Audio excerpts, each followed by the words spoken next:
Anda kembali menyaksikan Apa Kabar Indonesia Malam. Pertanyaan menggantung saya untuk Dr. Mea. Dr. Mea, singkat saja, tantangan apa yang Anda hadapi ketika menangani pasien di Gaza, Palestina dalam kondisi seperti yang Anda sampaikan, nih kondisinya sangat rusak parah di sana? Yang pasti sebenarnya sih kami tidak ada tantangan apapun, tapi mungkin bantuan-bantuan staff seperti sarana-sarana obat-obatan dan peralatannya itu yang memang agak sedikit sulit di Gaza pada saat itu. Tapi yang pasti kami hanya meminta agar segera dibuka bantuan kemanusiaan, terutama medis ya. Apalagi sekarang kita sudah dengar bahwa untuk cuci darah, peralatan cuci darah semuanya sudah di-stop kegiatannya, itu yang karena akibat dari blokade kemanusiaan ini. Jadi mungkin memang benar tekanan dunia internasional untuk memberikan pressure kepada Israel itu paling penting sekali. Apalagi sekarang medis mulai dibidik, yang terbaru adalah Allahyarham Dr. Marwan. Oke, baik. Saya mau ke Mbak Astra kalau begitu. Mbak Astra, ini kan tadi dikatakan butuh mediator yang kuat, yang dominan. Nah sekarang kan untuk proposal gencatan 60 hari ini kan sudah akan dikirim ke Qatar dan juga Mesir. Apakah Qatar dan Mesir cukup kuat untuk menjadi mediator? Saya kira untuk di kawasan cukup kuat ya, terutama berkaitan dengan Qatar kan juga dekat dengan Amerika Serikat ya. Jadi rasanya ini bisa jadi satu solusi juga, tapi bertumpu pada dua aktor ini menurut saya tidak cukup juga gitu. Tetap butuh tadi ya dukungan dari seluruh masyarakat internasional tentunya, dan juga tentu dukungan dari yang saya sebut tadi, koalisi dari tidak hanya dua negara ini, tapi bagaimana negara-negara Arab bersatu untuk melihat, dan juga tentu dorongan dari negara-negara global South lainnya untuk memastikan bahwa ini tuh terjaga, situasi terjaga, dan juga gencatan senjata yang tadi ingin dituju itu bisa tercapai gitu ya. Kalau dua negara ini saja rasanya kuat gitu ya, punya posisi, tapi sebaiknya didukung ya secara internasional, dan juga tadi ya koalisi yang saya sebut dengan Global South tadi menjadi penting untuk melihat ini secara netral gitu ya. Jadi tidak melihat ini sebagai sebuah pertarungan geopolitik yang sedemikian rupa secara strategis, tapi lebih melihat ini sebagai krisis kemanusiaan yang harus segera diselesaikan gitu ya, dengan basis keadilan dan kemanusiaan tadi.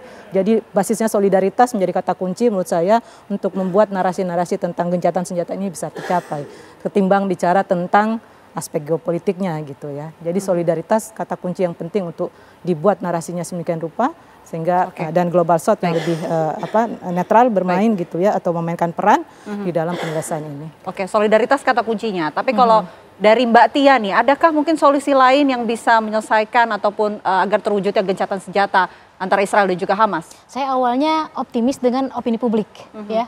Karena berdasarkan teori di HI, opini publik itu bisa menjadikan foreign policy atau kebijakan luar negeri satu negara.